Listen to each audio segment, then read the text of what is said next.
Who has the first question? We'll go here on the left side here, second row. Sports. Try again. Leo Haggerty, Amped Up Sports Draft Nation here in Tampa. Obviously, team goals are at the top of your list. What individual goals do you want to meet so those team goals happen? I want to go up in, passing touchdowns and rushing touchdowns. Definitely yards and completion percentage as well. I think all that being said, I need to eliminate the turnovers for sure. It's been talked about, and I know it. It's obvious. Just that, eliminate turnovers for myself and not making bad plays worse. Front row. Chessa Boucher with NBC 33 in Baton Rouge. Marcel, you've just absolutely dominated LSU in the past almost 2 games. What worked so well for you against LSU? My legs. No, but LSU's a good team. But I have confidence going in every game, and it's fun being able to play in a scene like that, Death Valley. Get to go back this year, but there's a new coach there now. They got some new players, so we'll see how this one goes. Right side, and then pass it up. Marcel, Alex Miller with the Bryan College Station Eagle. You talk about improving statistics. I'm curious if there's one stat in particular that you guys really harp on as quarterbacks at A&M. I think completion percentage is kind of a universal one for quarterbacks, and I think that's an important one to me. Taking those for sure passes and not passing them up for maybes is something that's really important for me this year. Front row, and then pass it one back. Hey, Marcel, Noah Gross from KXAN. How do you describe the frustration of the final 2 games to end last season, and maybe how that kind of fueled you guys here heading into this fall? Yeah, definitely frustrating last 2 games. Losing to a rival and then losing the first round of the playoffs. It's not fun. But I wouldn't say it's too much fuel because you can't really take anything from last season into this season. But there were 2 good teams, and we were a good team. But the people we had last year aren't the same people we have this year, and I think we've had some improvements over the offseason. We've got a new OC. I got a new quarterback coach. So just continue to develop, having that experience now, and just growing in my own character and my own way of playing football. I think is going to be a change this year for sure. Second row, and then pass it one back. Justin Patrick, Fox Sports Radio out of Pensacola, Florida. And going off those last 2 games of the year, it just seemed you hit a wall. Like you just couldn't move the ball the same way you had all year. So for you personally, what did you take from those games, and what were you missing during those last 2 performances? Yeah, just like how you said it, we weren't able to move the ball. Couldn't get the ball in the end zone. I think we had maybe 1 or 2 possessions in the Texas game where we could really move it. Other than that, we were punting almost every possession. And then Miami game, we moved it slightly well, got it down the red zone a couple times, but everybody knew how the wind was in that game, and there were some missed field goals from both ends, so couldn't really capitalize on that. But it was an unfortunate event, and we lost and got to move on from it. Left side on the aisle, third row. Tyler Shaw with KBTX and Bryan College Station. You said earlier with confidence, you feel like you are one of the best quarterbacks in the nation. How important is it to you to have that kind of mindset? And then do you believe that, this team can go as you go? Yeah, I think it's really important to have that mindset. If you don't, you shouldn't be playing in the country. You shouldn't be playing in college football. You shouldn't be playing in the SEC. So I've always had that confidence growing up. I've always played with guys older than me, so I've never been afraid of anybody. I've never been afraid of a name. I always go out there and know what I'm capable of and play the game that I love. So, I think I'm always going to have this confidence. I'm never going to let anybody tell me I can't do anything. And I think this team's going to be go, obviously where I'm going to be. I think, being a captain now, I have a voice that these people are going to follow. And then we have 4 other ones as well who have done a great job this offseason of speaking up and just being able to lead this team. And we have the players to go do it. We just have to buckle down and be consistent this year. Third row, and then pass it one back. Corey Mullis, ABC Sports in Austin. Marcel, I just want to ask about something you mentioned earlier, and having a new OC, new quarterbacks coach. What's been the biggest transition since losing Coach Klein, and is there something that he may have taught you that you're still utilizing to this day? Yeah, it hasn't been a crazy transition.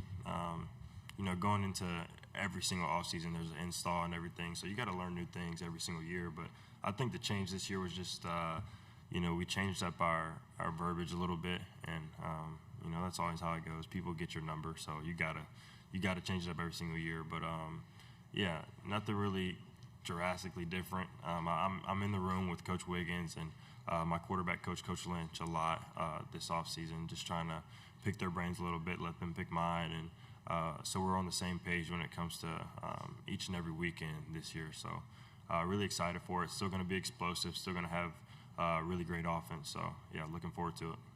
Second row on the left, then pass it up. Donovan Bridgeford, TXA and 24 News. You guys are heavy favorites in week 1. What will you guys learn about yourselves in that game? I think, we'll learn a lot. That's definitely we'll get the jitters out in that game. No matter who the opponent is, we still have to go out there and execute. So, we're going to see all the preparation that came through winter, spring, and summer and fall camp come out in that game. And that'll tell you a lot about, I think how the season's going to go. And definitely what we're going to have to clean up going into the weeks after. Fourth row on the aisle. Travis Tyndall, ESPN Austin. Marcel, what are you most excited about with the new offense this year, and what do you see as the biggest hurdle? I'm really excited to get the ball to my receivers again.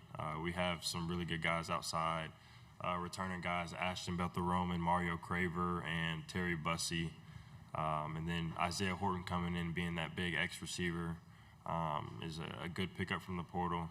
I don't think there is a roadblock or speed bump anything in our offense. I think we have a lot of guys.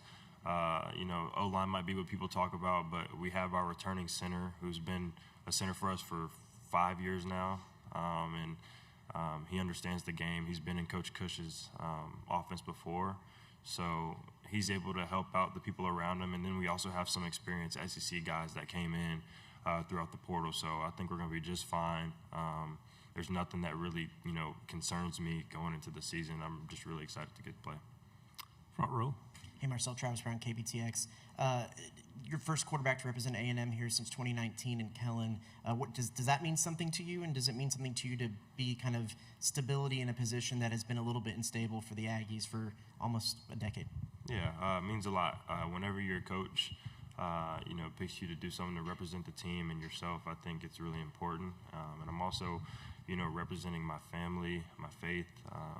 Without God, I wouldn't be here at all. So, just happy to be in this position for sure, as well as getting the captain's badge. I mean, that's something that your coach and your teammates, give you credit. So, I think I've worked to be in the position that I'm in, and, this is just the proof of what I put in for it for sure. On the right, third row. Hey, Abby Miller with The Reflector from Mississippi State. The transfer portal has grown its popularity over the years, but you chose to stay at Texas A&M. Why was that? I don't think there was a reason for me to leave. A lot of people, may have things outside of football that they got to worry about. And, with NIL nowadays, people will leave for money and stuff. And the coaching situation might not be good, but I think that, when Elko came in, I saw his vision and I saw that what he wanted to do with the program, so I chose to stay then. And then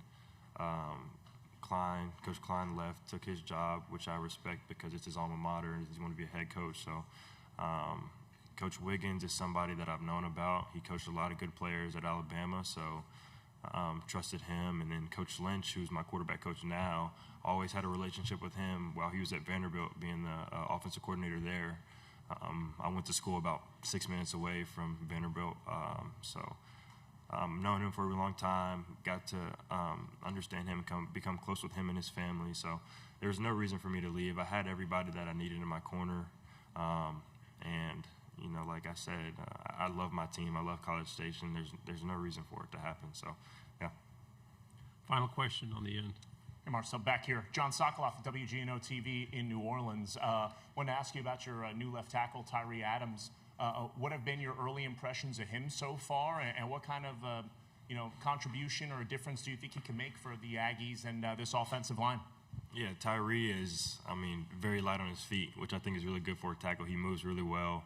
He has the length. He has the hands, and we joke around all the time. That's one of my favorite guys. Tyree's awesome. Really excited that he came to join Aggie Land, and he's gonna protect me this year. I know that for sure. He protects me in the locker room, so really excited to have him on my side. Marcel, thank you very much. We really appreciate it. All right, appreciate you guys.